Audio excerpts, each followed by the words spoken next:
প্রতিদিনের রান্নায় যা থাকে আমি সেটাই শেয়ার করে থাকি। আসলে আমি ভিডিও করার জন্য আলাদাভাবে কোনো রান্না করি না বা করে থাকিও না। আমি যা রান্না করি প্রতিদিনের রান্নায় আমাদের খাবারের জন্য আমি সেটাই শেয়ার করে থাকি। তো যাই হোক, আমি এখানে আগে থেকে সবজিগুলা কেটে রেখেছি গুছিয়ে, আর এখন ধুয়ে পরিষ্কার করে নিচ্ছি। তারপর চুলায় প্যান বসিয়ে এর মাঝে তেল দিয়ে আমি একটু হলুদের গুঁড়ো দিয়ে দিলাম। তারপর এখানে আমি চিংড়ি মাছ দিয়েছি, দেখতে পাচ্ছেন। তো চিংড়ি মাছটা ছিল কি জানেন? আচ্ছা, এটা আমি পরেই বলবো। তারপর চিংড়ি মাছটা একটু ভাজা হওয়ার পর এখানে আমি কাঁচামরিচের ফালি দিয়েছি যেন ঝালটাও বের হয়ে যায় আর খুব ভালোভাবে কাঁচামরিচটা একটু ভাজা ভাজা হয়ে যায়। তারপর এর মাঝে বেশ খানিকটা পেঁয়াজের কুচি দিলাম, দিয়ে তো চিংড়ি মাছ কাঁচামরিচ পেঁয়াজ কুচি আমি ভালোভাবে নেড়ে নিয়ে করলা আমি কেটে পরিষ্কার করে ধুয়ে রেখেছি, আর সাথে আমি একটা আলু দিয়েছি। তো সেটাই আমি দিয়ে দিলাম, দিয়ে এখন একটু লবণ দিয়ে দিলাম পরিমাণ মতো, দিয়ে খুব ভালোভাবে মিশিয়ে নিচ্ছি। এভাবে করলা ভাজি খেতে কিন্তু ভালোই লাগে। আমি যে চিংড়ি মাছ দিয়েছি এভাবে কিন্তু, আর আমি বলে দেবো এটা কিসের চিংড়ি মাছ ছিল।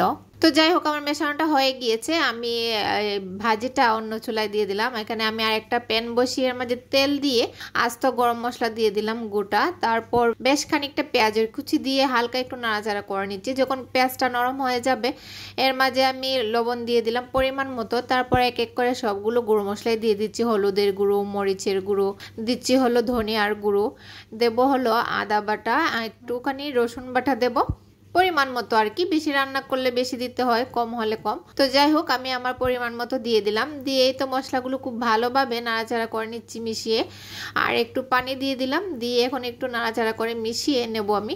মশলাটা একটু ভালোভাবে কষানো যেন হয়ে যায়। তো এই তো আমি নাড়াচাড়া করে এখন একটু ঢেকে দিব যেন মশলাটা কষানো হয়ে যায় আর তেলটা যেন মশলার উপরে ভেসে আসে। তো যখন কষানো হয়ে গিয়েছে, দেখেন তেলটা যখন উপরে ভেসে আসছে তখন একটু বোঝা যাবে যে মশলাটা কষানো হয়ে গিয়েছে। তারপর এর মাঝে এখানে আমি মুরগির ছোট ছোট করে মাংস আর একটু ঘিলা কলিজা এই আর কি, হাত পা মুরগের এগুলা দিয়ে একটু কষিয়ে নিচ্ছি আর কি। আর এভাবে ছোট করে মাংস রান্না করে খেতে কিন্তু অনেক ভালো লাগে।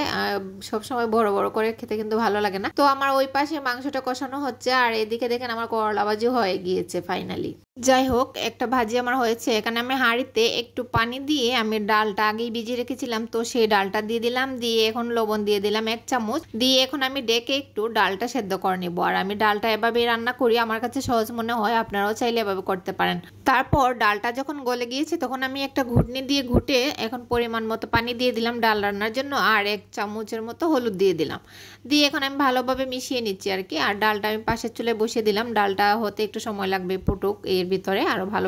আর এদিকে মুরগের মাংস যে আমি রান্না করতেছিলাম এটা আমার কষানো হয়ে গিয়েছে। আমি এখন ঝুলের জন্য পরিমাণ মতো পানি দিয়ে দিলাম, আর আমি এটা একটু মাখা মাখা রাখবো, খুব বেশি ঝুল দেইনি। তো দিয়ে একটু নাড়াচাড়া করে ঢেকে দিলাম। কিছুক্ষণ পর এর মাঝে আমি এখন দেবো হলো ডিম। এই যে এই ডিম, ছোট ছোট ডিমগুলো মুরগের ভেতরে থাকে, এগুলো খেতে কিন্তু আমার কাছে অনেক ভালো লাগে আর দেখতেও কিউট, তাই না? একদম ছোট্ট ছোট্ট। তো সেই ডিমগুলা দিয়ে দিলাম। দিয়ে এখন একটুখানি সময় ঢেকে দেবো, না হলে এখন নাড়াচাড়া করলে ডিমটা ভেঙে যাবে। তো বেশ কয়েক মিনিট পর আমি ঢাকনাটা উঠিয়ে নিচ্ছি, আর এর ভিতরে ডিমটা কিন্তু আমার সেদ্ধ হয়ে গিয়েছে। তো যাই হোক, এখন আমি একটু ভালোভাবে নাড়াচাড়া করে মিশিয়ে নিচ্ছি আর কি। তো আর ডিমটা যেন না ভাঙে সেদিকে একটু খেয়াল রাখতে হবে।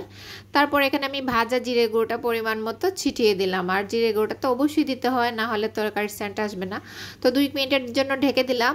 তো ফাইনালি আমার এখানে মুরগির মাংস রান্নাও কমপ্লিট। যাই হোক, পাশে যে আমি ডালটা বসিয়েছিলাম, ডালটা আমি আবার সামনের চুলায় নিয়ে আসলাম। নিয়ে এখানে আমি একটু জলপাই দিয়েছি, আর জলপাই দিয়ে ডাল খেতে আমার কাছে ভীষণ ভালো লাগে। তো সেই জলপাইটা দিয়ে দিলাম, দিয়ে আমি ডালটা একটু বলক উঠিয়ে রাখলাম আর কি। আর এখন আমি ডালের জন্য বাগার দেব। তো হাঁড়িতে তেল দিলাম, দিয়ে রসুন কুচি দিয়েছি পরিমাণ মতো, দিচ্ছি পেঁয়াজের কুচি। তো দিয়ে এখন আমি পেঁয়াজ আর রসুনটা খুব ভালোভাবে একদম লাল করে ভেজে নেব। তো যখন ভাজাটা হয়ে গিয়েছে এখন আমি যে ডালটা রান্না করে রেখেছিলাম, তো ফাইনালি সেই ডালটা দিয়ে দিলাম। তো এই তো আমার ডালের পুরনটা হয়ে গিয়েছে। আমরা বাগার বলি, পুরন বলি, যখন যা মনে আসে তখন সেটাই বলি আর কি। তো যাই হোক, যে যাই বলেন না কেন, ঘুরে ফিরে সব এক কথাই, তাই না?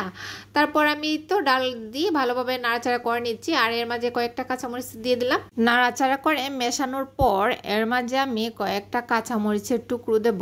আর ডালে কাঁচামরিচ আর ধনিয়া পাতা না দিলে তো মনে হচ্ছে যে ডাল সম্পূর্ণ হয় না রান্না। তো কাঁচামরিচ দেওয়ার পর আমি বেশ খানিকটা ধনিয়া পাতা কুচিও দিলাম। দিয়ে এখন একটু নাড়াচাড়া করে খুব ভালোভাবে মিশিয়ে নিচ্ছি, ধনিয়া পাতাটা যেন ছড়িয়ে যায় সম্পূর্ণ ডালের মাঝে। আর দেখেন জলপাইটাও কিন্তু আমার সেদ্ধ হয়ে গিয়েছে। তো ডাল দিয়ে জলপাই দিয়ে রান্না, আহা সেই মজা। তো ফাইনালি আমার ডাল রান্নাও কমপ্লিট। তো আজকে আমার সবগুলো রান্নায় দেখিয়ে দিচ্ছি। এখানে যে মুরগির মাংস রান্নাটা হয়ে গিয়েছে, ডাল রান্নাটা হয়ে গিয়েছে, আর করলা ভাজিটাও হয়ে গিয়েছে। ও আচ্ছা, এটা ছিল শুটকি, চিংড়ি মাছের শুটকি দিয়ে আমি করলা ভাজি করেছি। আর ফাইনালি ভাত রান্না। ভিডিওটা যদি ভালো লেগে থাকে তাহলে সবাই একটু শেয়ার করে দিবেন।